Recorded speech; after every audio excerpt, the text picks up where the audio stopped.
तो student welcome back to my YouTube channel. Student आज हम लोग करेंगे क्लास 10th हिंदी व्याकरण सैम्पल पेपर कोर्स ए का 25-26 के सैम्पल पेपर को आज हम सॉल्व करेंगे। ठीक है स्टूडेंट, आपको पता होगा कि आपके जो ग्रामर में हिंदी व्याकरण में जो है टॉपिक आपकी रचना के आधार पर वाक्य भेद, वाच्य, पद परिचय और अलंकार, इन्हीं 4 टॉपिक से ही आपको क्वेश्चन आते हैं।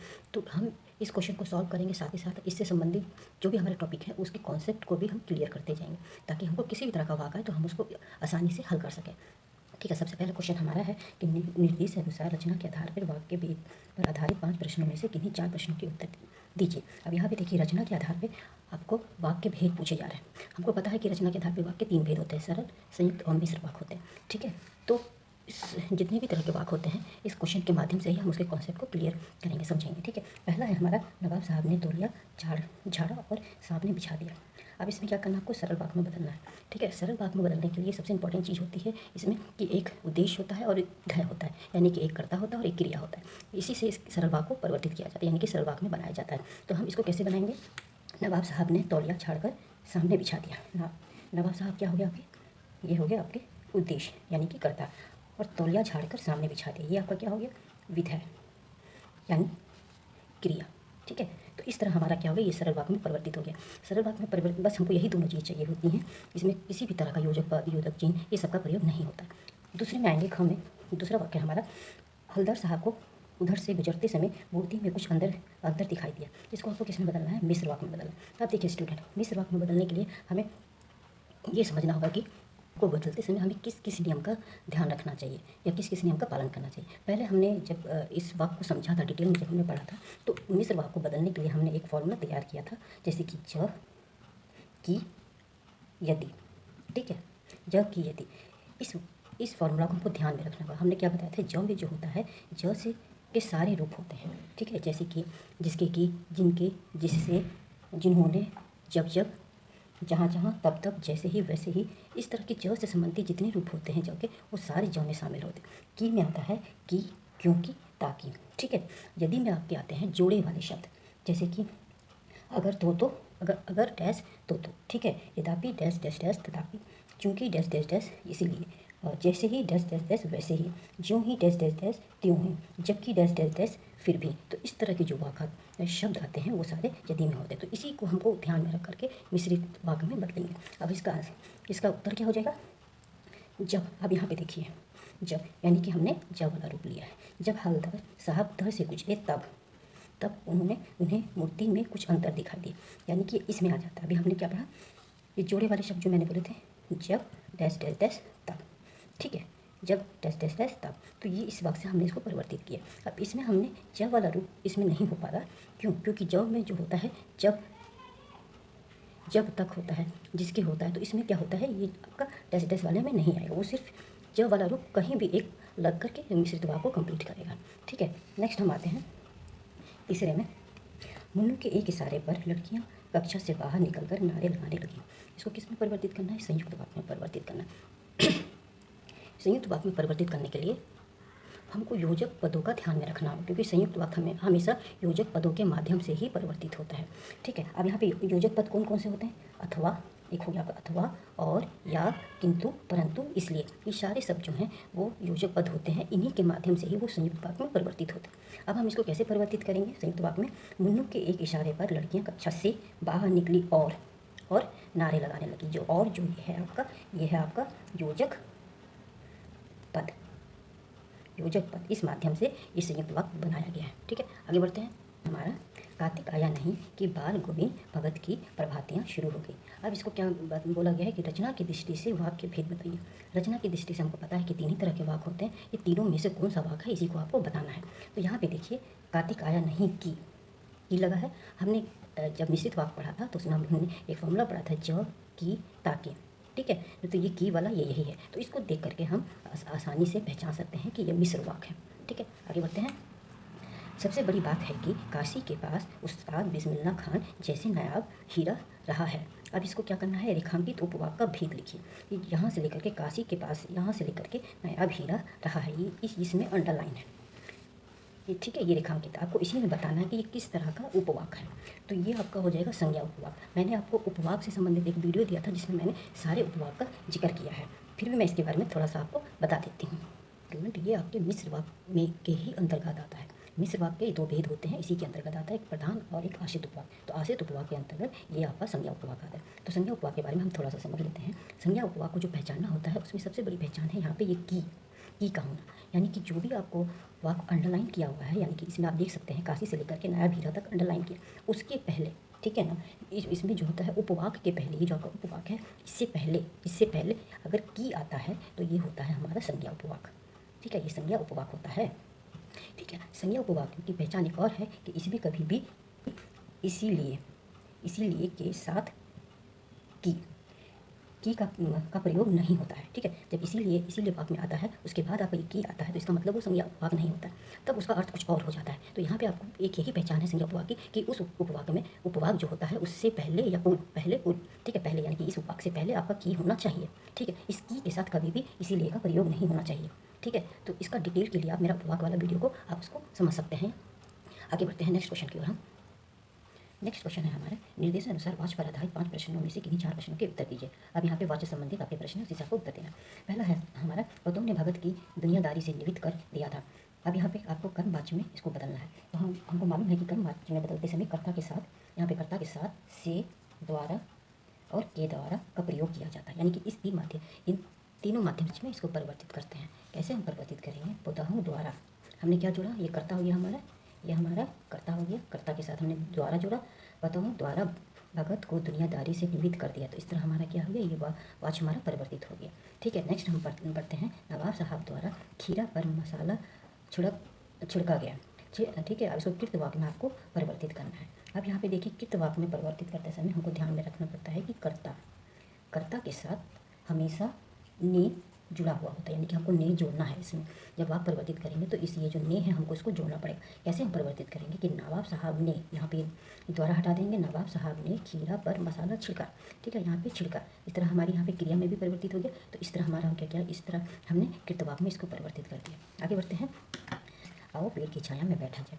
इसमें क्या है कि जो हम पढ़ते हैं, जब हम इसका फॉर्मूला पढ़ते हैं, इसका डिटेल पढ़ते हैं, तो भाववाचक में परिवर्तित करते समय हम कर्ता में से या द्वारा लगाते हैं, जिसमें कि वाक जब हम वाक को समझते हैं तो उसमें ना या नहीं का भाव आता है। लेकिन यहाँ पे क्या है, यहाँ पे आप देख सकते हैं कि हमको उसमें भी भाव की प्रधानता होनी चाहिए। ठीक है, क्योंकि ये हमारा भाव प्रधान होता है।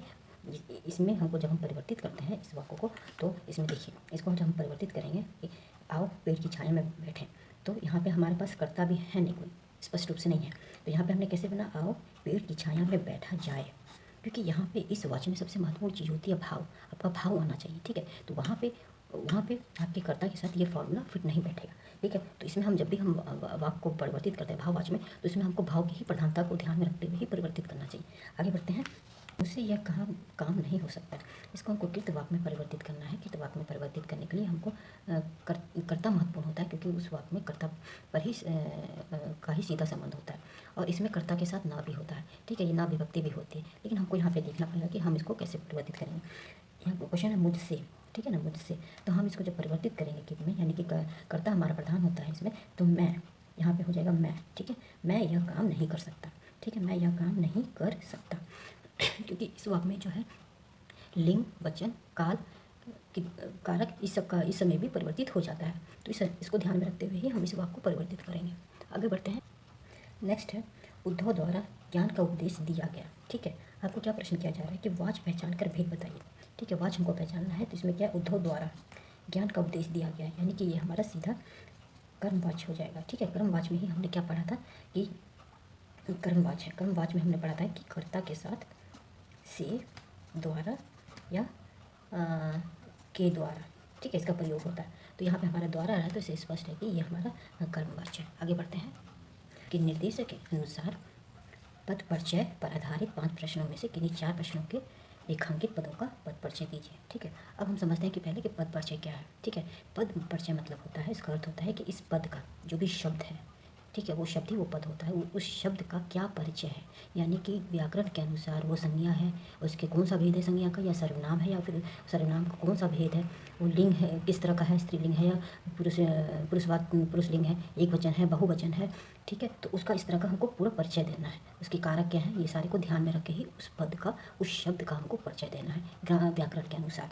तो पहला प्रश्न है हमारा, शीला अग्रवाल को कॉलेज वालों ने नोटिस थमा दिया। अब हमको अंडरलाइन किस में है, शीला अग्रवाल, ठीक है। तो शीला अग्रवाल का हमको परिचय देना। तो शीला अग्रवाल जो है वो सबसे पहले क्या है, वो संज्ञा है, ठीक है। तो हम क्या क्या लिखेंगे, ये व्यक्तिवाचक संज्ञा, एक परिचय उसका ये हो गया। उसके बाद वो स्त्रीलिंग है क्योंकि शीला जो नाम है वो स्त्री का ही नाम प्रतीत हो रहा है, तो स्त्रीलिंग है। ये यहाँ पे अकेली है, इसके साथ और दूसरा कोई नाम नहीं, तो यानी कि ये एक वचन है, ठीक है। अब शीला के साथ यहाँ पे को का भी प्रयोग हुआ क्योंकि जब हम प्रवाक देखते हैं तो ये कर्म कारक है, ठीक है। तो इस तरह हमने क्या किया, इस शब्द का, इस पद का हमने इस तरह परिचय दे दिया। तो यही हमारा हो गया पद परिचय। आगे बढ़ते हैं। खीरे की पनियाती फाके बहुत ही स्वादिष्ट थी। अब यहाँ पे देखिए स्टूडेंट, तेल की पनियाती का अर्थ क्या है, ये एक यानी खीरे की, यानी कि खीरे का एक ऐसा टुकड़ा जो कि बहुत रसदार है, ठीक है, जो कि पानी से भरा हुआ है, ठीक है, वो बहुत स्वादिष्ट है। तो इसी शब्द का हमको परिचय देना।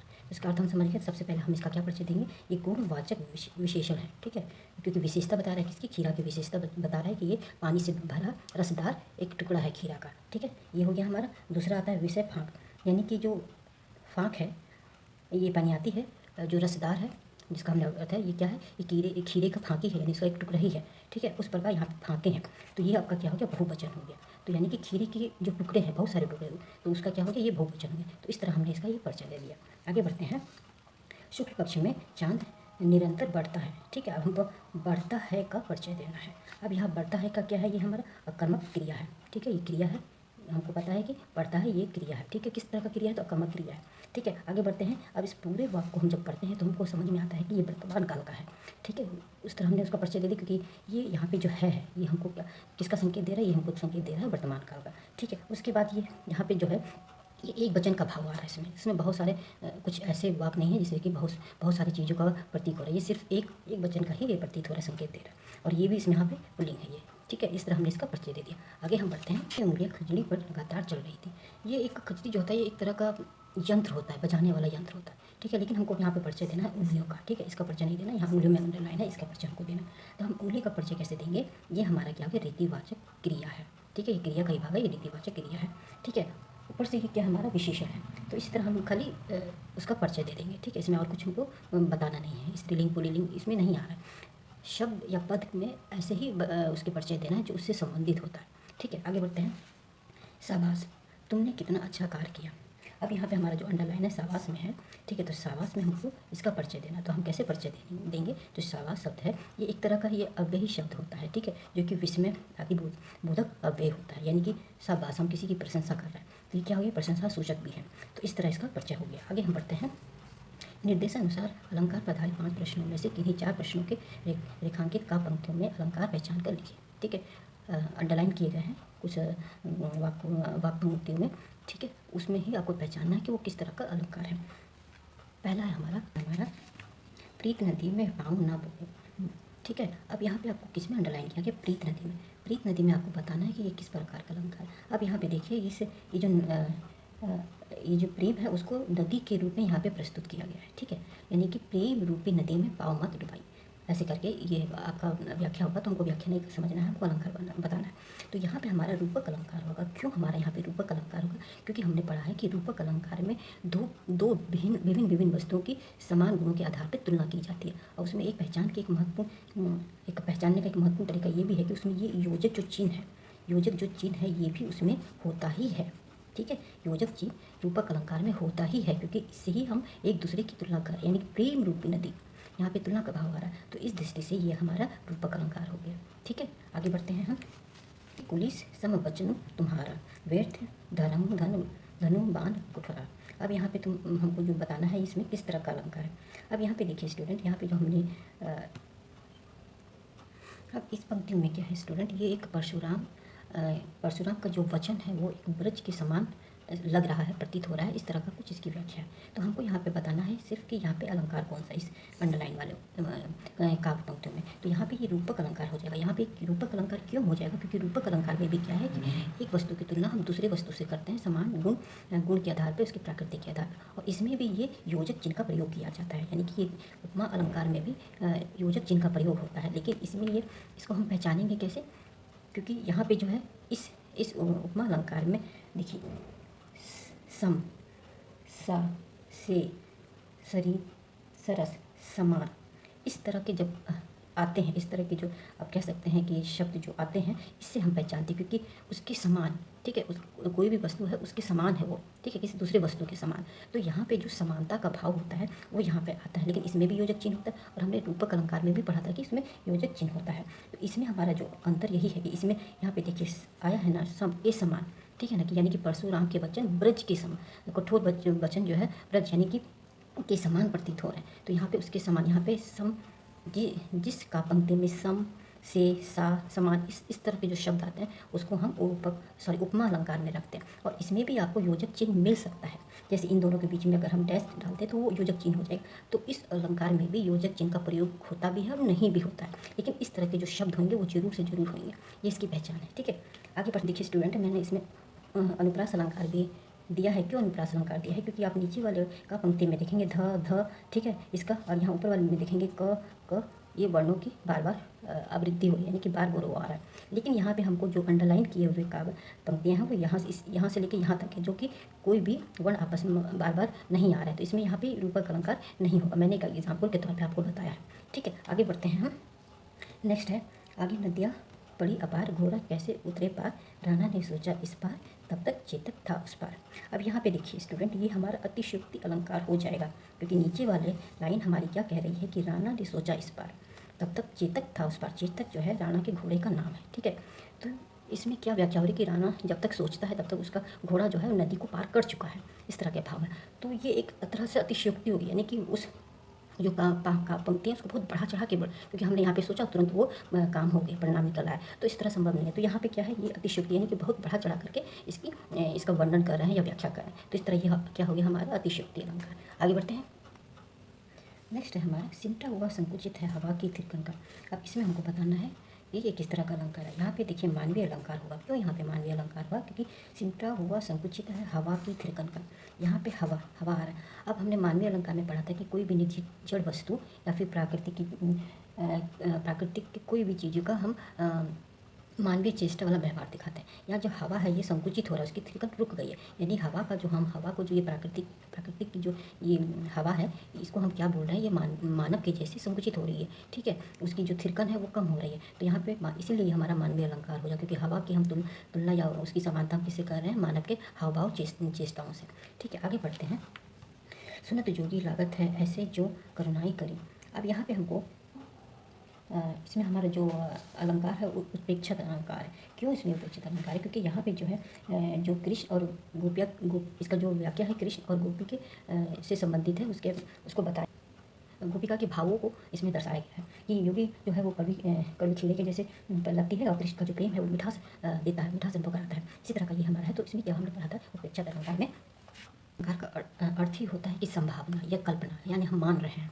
ठीक है, इस अलंकार में होता है जैसे जो, ठीक है, जो, जनु, मानू, ठीक है, मानहु, जू, जानू, ठीक है, इस तरह के शब्द जब आते हैं तो ये हमारा उत्प्रेक्षित अलंकार ही होता है, क्योंकि हम उसके समान, ठीक है, यानी कि जो कृष्ण की जो प्रेम है वो मिठास के समान है। ठीक है, गोपिकाओं को वो अच्छी लगती है, मीठी लगती है, लेकिन जो योग होता है वो उनको अच्छी नहीं लगती, वो कड़वे खीरे के जैसे, यानी इसको माना गया। तो यहाँ पे देखिए जो आ रहा है, तो इससे हम पहचान सकते हैं कि ये हमारा उत्प्रेक्षित अलंकार है। ठीक है, इस तरह हमने जो इसको सॉल्व किया है 2025 और 26 के सैम्पल पेपर।